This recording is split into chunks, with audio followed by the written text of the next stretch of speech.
how do you understand what is Dharma and not? So, Dharma is one of the most difficult concepts to wrap your head around, very difficult, which is why it is so admirable.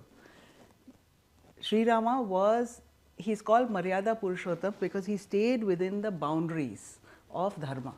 So, when you say stayed within Maryada, it is not within the boundaries of rules, it is within the boundaries of Dharma, which means he knew which Dharma to drop and which Dharma to adopt at any point of time, which is very hard to do. And I will give you an example from the Mahabharata. It's an interesting example, because the Mahabharata is also about, both Ramayana and Mahabharata, their purpose is to teach people Dharma. That is the only purpose with which they were composed. Okay. To disseminate the concept of Dharma, because it is not something that you can explain. You have to depict it. See, you asked me that question and I do not have an answer for you, because it is not something, in fact, you know, it is interesting, I am writing a book right now and the whole book is about explaining the concept of Dharma. And you cannot explain it by just calling it righteousness or duty. That's what I the convenience of defining religion and not Dharma. Yes. कि religion को define करना है, there are specific laws and orders जो आप religion के लिए कर सकते हो, but धर्म को आप define नहीं कर पा रहे. You can't define it. It's because how can you define something which changes by circumstance? See, in one circumstance, telling the truth is Dharma. In another circumstance, telling a lie is Dharma. But how does a guru then teach a student or a disciple कि कौन सी चीज़ धार्मिक है, कौन सी चीज़ नहीं है, कौन सी धर्म के हिसाब से कौन सी नहीं है, क्योंकि आपकी like you said morality, you know, value systems, right, and what is right or wrong may change with time. Yeah. But you are also saying but Dharma doesn't change. Right. So how does a guru end up teaching, or what are the broad confines? क्योंकि आपने यहाँ पे define किया, you're telling me कि भगवान श्री राम ये बोलते हैं कि वो मर्यादा पुरुषोत्तम है, कि वो he stayed in the confines stayed of within Dharma. the confines of Dharma. So how do you define those confines? How do you teach those confines? Okay. What is Dharma then? So there are certain qualities that are associated with Dharma.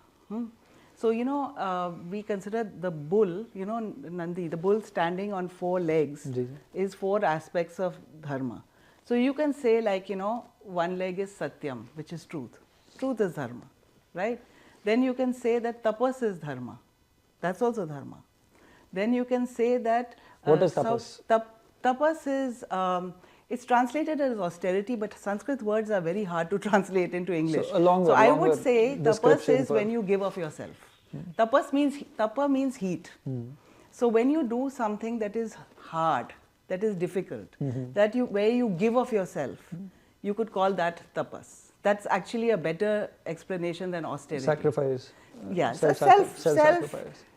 Self-giving. You know, I'm struggling to explain it because it's, you know, English is it's a very difficult language to translate Sanskrit into, you know, because it doesn't have the depth.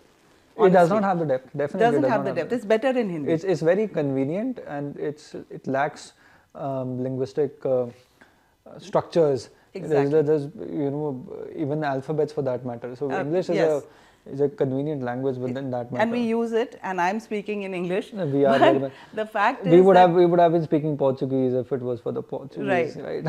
But so we are safe that way. Perhaps. Sanskrit, actually, and I've started studying Sanskrit. I started studying it for 4 years. You used Gita Press. I used Gita Press, yes. Ramayana. And you know why I did that? Because it has the Sanskrit and the English. Okay.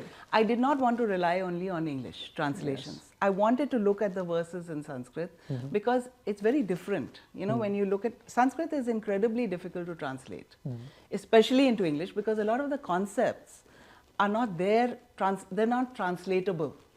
A lot of concepts, like Dharma, for instance. Dharma, for example, that word itself Dharma is religion for them. It can be religion, you translate it as duty, you can translate it as righteousness. None of them actually explain Dharma. Because Dharma, what it is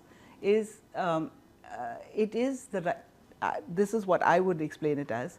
It's the right thing to do with the general good in mind in those circumstances. So there are 3 aspects to it. One is it's the right thing to do.